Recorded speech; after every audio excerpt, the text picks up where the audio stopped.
Hello and welcome back to my channel. Today we're going to be doing a hair tutorial. I'm going to show you how I achieve this red quick weave razor cut. All of the products I'm going to be using will be listed below, so make sure you check the description box for all of that information.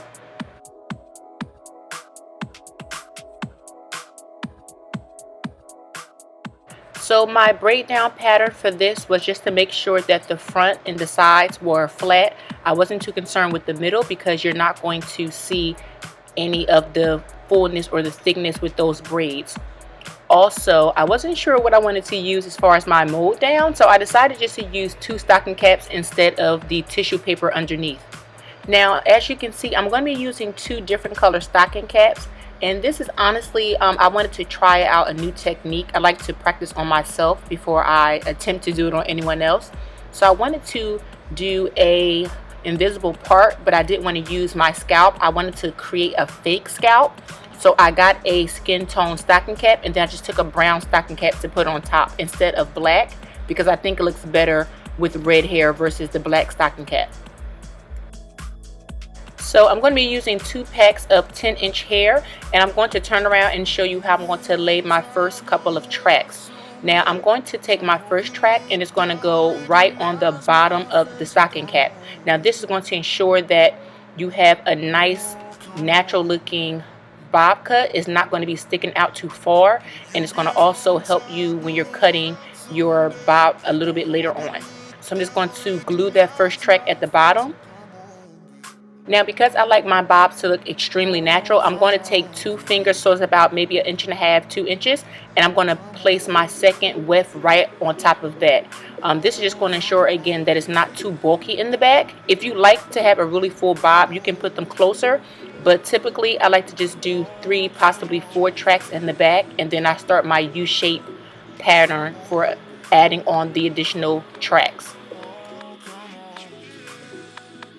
So once this track is applied, we're going to go to our third weft, and I like to apply that right on the top of my ears.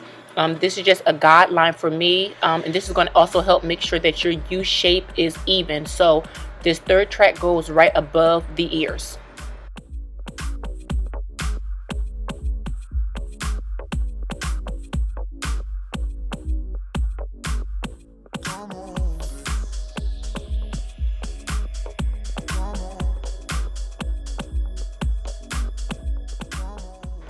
Now at this point, we're just going to apply the remaining wefts in a U-shaped formation. We're going to start at the end of the stocking cap, and we're just going to apply it ear to ear.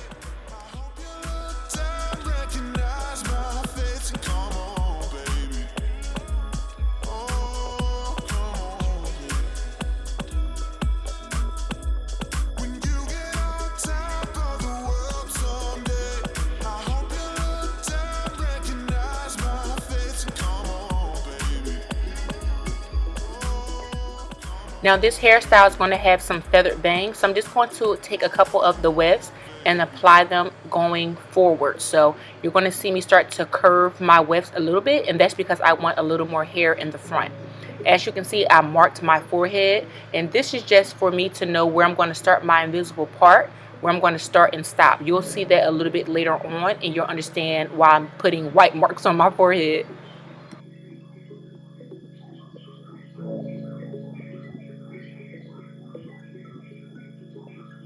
Now again, depending on how full or how thick you want your hair to be, you can put these tracks extremely close together, or you can marry them, and that's basically 2 tracks almost on top of each other. Now at this point, we're just going to start to close that circle a little bit so that we can start to create our invisible part.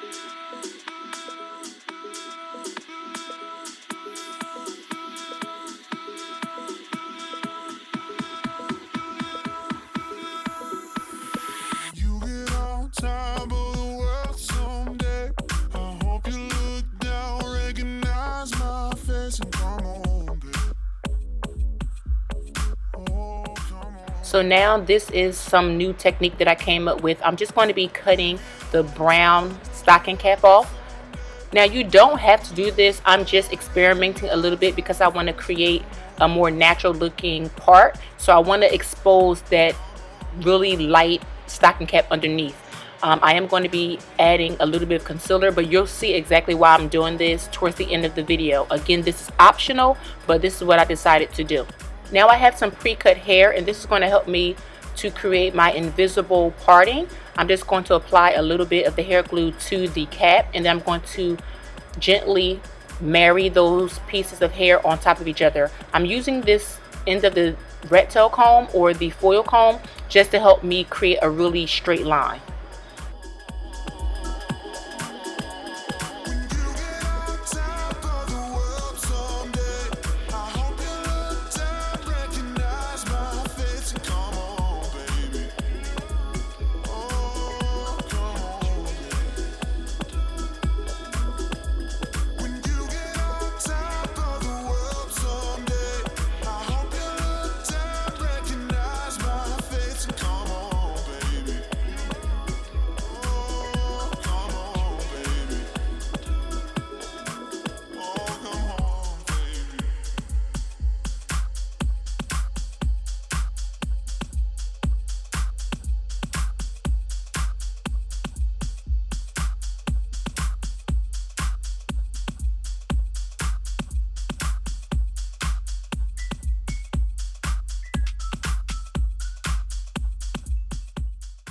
So we're going to apply these pre-cut pieces until we get almost halfway to the top, and this is what it's going to look like so far.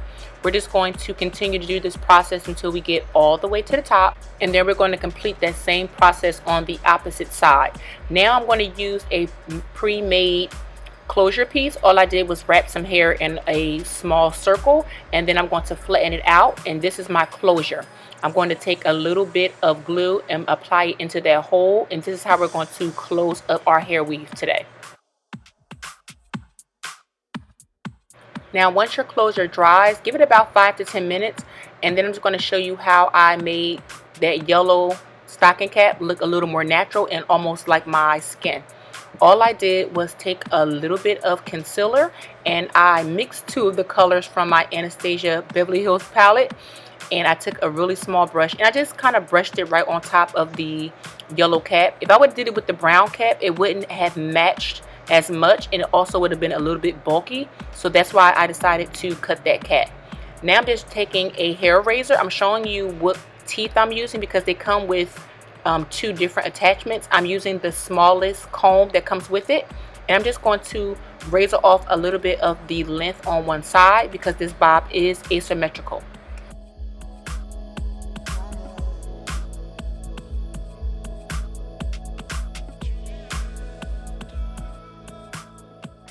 Now the struggle was real with me trying to cut the back of my head with this small mirror that I stole out of my husband's bathroom. As you can see, it's a hot dirty mess, but I made it work. So now you guys are going to see why that first track that we apply is so vital. If that track is not laid properly, when you cut this bob, it's not going to lay right. So now we're off to the styling process. All I'm going to be doing is taking my irresistible me flat iron. You guys know this is my favorite flat iron ever. But all I'm going to do is straighten out the hair. I am going to show you how I'm curling my bangs, but for the rest of the hairstyle, it's pretty simple. It's just making sure that the ends are bumped under. You don't want it to be too tight because you want this to be a really chic look. So don't curl those ends too tight.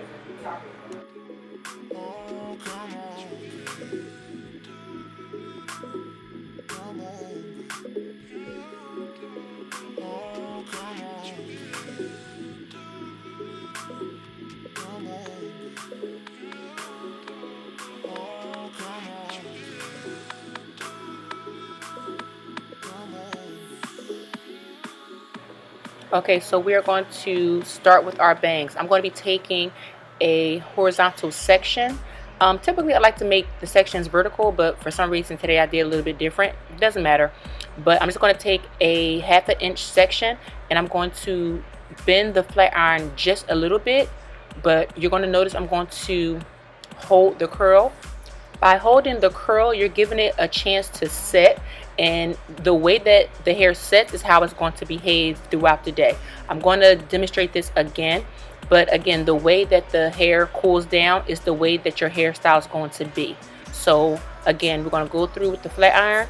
I'm going to bend it going backwards, and I'm going to hold that in my hands, let it cool off, and I'm just going to set it in place. This is how you get a really nice feathered look without using a lot of products and making your hair look really soft. This is the reason why this is my favorite flat iron. I'm able to curl with this, and it doesn't pull my hair, and it just glides through the hair so seamlessly. It's my favorite flat iron.